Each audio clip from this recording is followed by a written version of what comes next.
Hey guys, this is Bednarek here, joined by Langdon Dinsdale, who is my physio and osteopath. You guys are gonna see what a gym workout looks like for me. Today we've got a lot of relative strength work. We're gonna start off warming up the proprioceptors, a lot of the joint control and capacity work, trying to improve his range of motions, protect the joints, bulletproof a lot of what he has to be able to handle in his regular training. We're gonna do a controlled articular rotation for his hip to warm up the capacity, to warm up the joint range of motion for his hips. But we're doing it loaded with a little bit of irradiation. We're actually putting some training weights on like Rock Lee. Try to go through the whole range with the hip. Does it matter how wide I am or no? As long as you're pushing down and irradiating and building up, keep the knee high. There you go. And then reverse it. How many? Back, just 3. All the way through, good. Yeah, we're gonna do a lot of different things to open up the range in his hips. With all the force he has to manage doing the bend as fast as he's able to, he ends up oftentimes with a little bit of pelvic obliquity because his muscles start tightening into a rotation pattern. And so we have to do a lot to prevent that from happening, to keep him being able to hit those top end speeds without his brain needing to protect against imbalanced tension. My right hip is always consistently like tighter than my left one. We're trying to warm up the joint for what we're going to be doing today with some of the pressing patterns. So we're taking it through the biggest range that we can take it through under control with just a little bit of load to challenge the ligaments of the joint. What, that's 7 pounds? So when I first started doing it was hard because I gotta learn how to balance it while I'm bringing it down. So I gotta go down slow and then be explosive up. Yeah. I'm a lot better at it now. This whole thing was shaking. Yeah, it's a version of what's called a Swiss bar or a football bar, where the bar is angled to kind of favor the angle of the AC joint so that it's not internally compressed, which happens to a lot of people on bench pressing. It's become popular in like the football circles because a lot of the heavy bench pressing they do tends to cause a lot of irritation, a lot of aggravation. So it aligns the joints a little more efficiently for the presses we're going to do. This early in the season, he's not pressing to his max threshold in the first few sets, so don't even need to spot him.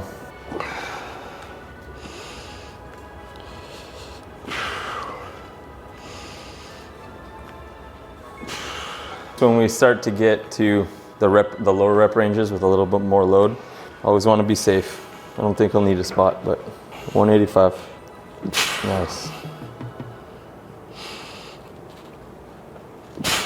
Yeah, I'm a little weak right now. 2 more. It's early in the season.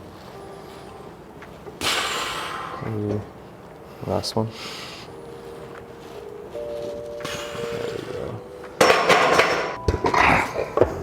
You know, when the camera shows, I always tend to do my best. Yeah. All right, let's do 1 set of Savickas press, and then we're gonna move on to the more lower body stuff. So this is just the overhead press, where you're sitting on the ground to create that intrinsic tension in your hips. Legs straight, okay, slightly externally rotated, in, out, like that. Nothing fancy. We're gonna keep the tempo slow both ways, so no explosions. Slow on the way up, slow on the way down. A little bit slower. At the top is when you'll feel all your hip tension. Nice, just like that.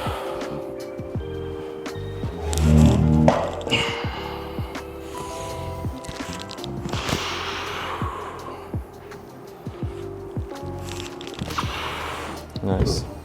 This bar is pretty cool. We don't need to explain it too much, but you can adjust the actual angle for this bar, so you can shift the tension to create more of an alignment with the tension being forward to kind of like a front squat without having to strain your wrists, but you can train and load so that your trunk is more upright versus more of a high back squat or a low back squat. So if you know what you're doing, it's a very good way to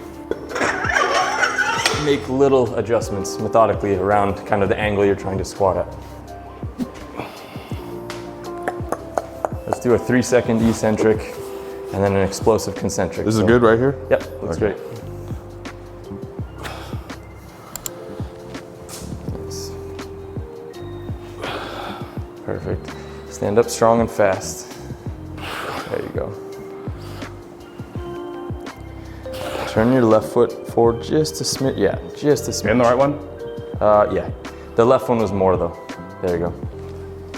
You want a slight external rotation, but if you make it too much, then you start to create a little bit of a knee valgus where your knees collapse. We're kind of working around what he needs. So a lot of times we're doing a lot of treatment, a lot of fascial work, a lot of osteo and physio stuff. It's not always just loading and lifting, you know what I mean? Some days I come trashed, my nervous system is tapped, and then we're just like, okay, I'm scrapping everything we were gonna do today, and then just do recovery. If you guys wanna see what I do for recovery, leave the comments down below. If he comes in, even if we had planned to do a certain workout, if he comes in and his nervous system is fried, or he didn't sleep well, or something like that, we're not gonna just do a workout just to do it. It's all about what's gonna benefit him and what's gonna optimize him. So let's do a set of the hang power cleans. We're gonna go above the knee, just a set of 5. You said right above the knee? Above the knee, yeah. Okay.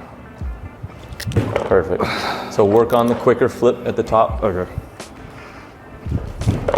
Like that? Nice. Yes, but remember to get the elbows up on the catch. Okay. You're not trying to, there, better, like that.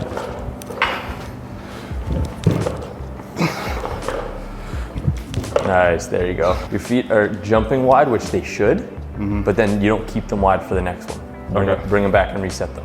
Okay. Because you want the first pull to be efficient like this. You don't want the first pull to be a sumo deadlift. Okay. Here's why working with a high level explosive athlete like Kenny is different than other sports, because I work with athletes from so many different sports. But him specifically, he has to be, and he is, but has to be very in tune with his body. He has to listen to his body, because it's so important for him to know when to not push himself too hard, especially earlier in the season, because that's it kind of, the risk to reward goes down the toilet. You get to that certain point, and if you feel the nervous system being fried, you feel the fatigue, you're one bad rep away from hurting something that could then set you back weeks. Yeah, some people expect us to kind of come out the gates running fast, breaking some PBs and maybe breaking some records, but you know, we have the end goal, which is either Olympics or World Champs. Let's say some people is Diamond League, or you know, you got trials as well, where you have to make your way up slowly, and then you have, you know, the first peak for us. Let's say the U.S. athletes, I got to peak for our trials, because sometimes our trials is worse than the Olympics or Worlds, so we got to peak for that. So you know, we just gradually get faster and faster, hit that peak, kind of settle down a little bit, and then we have another peak, which is at the Olympics or World Championships. For me, I usually have at least 3 peaks in the season, but like we were saying before, it just, you know, we know when we run our first race, second race, things are going to be a little bit slower, and we just know we have the big goal in mind that, hey, we're starting off slow now, but eventually we're going to get to where we need to be. So we're going to go through and warm up your tibialis anterior, explosively come up and down slow. Okay. Then we'll add some load to it. 8, 10? 15. 15? Yeah. It's a very important muscle for a sprinter to be able to quickly drive. Yep.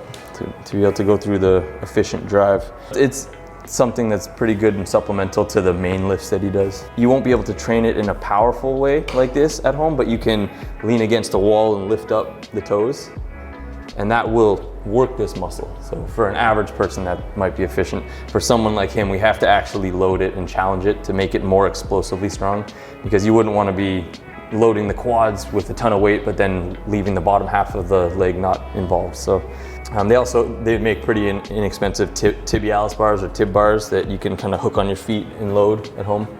We're gonna do GHD, but just with one leg. So hook yourself in, one leg above, one leg below, one leg on top.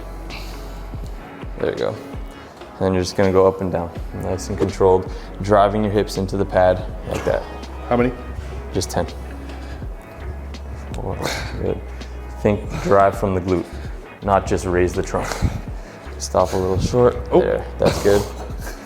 So you're thinking push the hips in, engage the glutes. Don't think about raising the trunk up. Okay, because we want to work on the glute drive. And just keep this leg above. There you go. Like that. So just a little bit of glute training, glute drive training, but unilaterally. Because on left side harder. Yep. A lot of people focus on doing this type of work with both legs, but a sprinter really needs to have that extra efficient strength with one leg at a time. So, nice, rest. So let's get down into the glute minimus hinges. Just gonna get down like this, face that front leg, and try to hinge towards it and back up.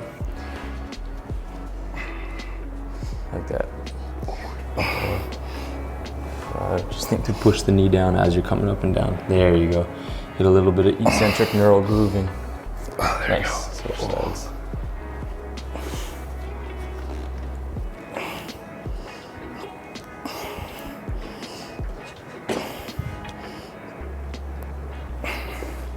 So we're just going to do a little bit of the progressed and regressed angular isometric loading, okay? So you're going to get into a half kneeling, okay? Push down on here. The goal is to try to lift your hip up as high as you can and then press down into the actual box. But we're going to sit there for a little bit first in the stretch. So kind of get loaded, come up, bring your other leg up a little bit. Yeah, there you go. How high can you lift that from here? Okay, so come forward more. There you go. So we're gonna do a little bit of isometric ramping, okay? So start pressing your foot into the box.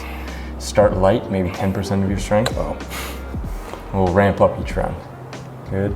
Now try to lift the knee up and the foot up. So I gotta lift the knee a You lot. gotta lift the foot up. Tilted forward. Yep. God. That's the hard part. Okay, come back. I was lifting it up the first Come back time. an inch. There you go. Go from there. Lift it, lift it, lift it, lift it. We're at your end range and you're trying to push past it, okay? Lift 10%, nice. This is not 10%. 5, 4, 3, 2, 1. Now press harder. Try to dig down like you're trying to push the ground down. You're engaging by pushing down on the dowels. Start irradiating more of your body. There you go. And now try to lift up again from here, pushing down. Lift up. There, push, push. 10 more seconds, a little more intensity. 5, 4, 3, 2, 1. One more round. Push down as hard as you can. I feel like my hip is gonna break. Yeah. We're putting it into the end range and trying to train in that end range, trying to build the capacity up. There you go. And load up and get ready. Last one, all your effort, all your strength. Try to lift that foot up. Push now, go. Drive, drive, drive, drive, drive. 9, 8, 7, 6, push. 5, 4, 3, 2, 1. Relax. Everything hurts. Everything hurts in the body. The goal is to put the joint into an angle where it's very close to the end range and then try to train in that end range and try to build up some strength and control in that end range. If it doesn't suck, you're not doing it right because it should feel like you can't move it and you have to try. It's like you're trying to move against what you can't handle. You got the last couple things. So let's get into the 90-90 position. So twist this way. You can prop yourself up. Good. Breathe into it for a few seconds. And then we're gonna start pushing up and pushing down. So we're trying to open up a little bit of the internal rotation of his hip capsule. So the obturator internus is the specific muscle that's tight in this case with you. So we're gonna start pushing down, digging it in, maybe light 10% of your strength. Nice. Now lift it up as aggressively as you can. Lift, lift, lift, lift, lift. 4. Good. Push, push, push, push, push. Now push up. Good. There you go. Yeah, keep the shoulders over. Start engaging more muscles that radiate up to about 40%. Now, all your strength, push down. Try to break the floor open. Don't let me lift you up. There you go. 5, 4, 3, 2, 1, and then lift up. Last one. Got everything you got. 5, 4, 3, good. Yeah, one thing I realized when I do certain workouts, I don't breathe because I'm like so focused on trying to do a workout. Sometimes you want to engage your diaphragm and hold your breath to help with certain loads, but sometimes breathing is very, very important because it force couples all your muscles with the breathing. Let's do the L5S1, but lay on your back, I'll be the wall. So you can just push your feet to the ceiling. Oh yeah, you don't even have any space. I mean, I can move that if you want, but I know you guys gotta go. So straighten your leg up. There you go. Reach your hands up over your head. Point your toes back towards you. You're tight. Yeah, I know. So look down, grow tall, reach with your hands, push your heels towards me. Keep your butt on the ground. Keep the L5 down. Wind it in and breathe. Don't hold your breath. have to stretch the L5, S1 of the spine. The spine therapy. Breathe, breathe, breathe, breathe. There you go. Today's a rough day. Working.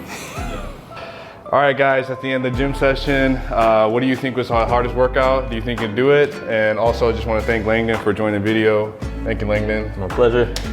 You can check me out at the Barefoot Ninja on Instagram. We always love having Kenny here at Soma Health and Performance. Deuces.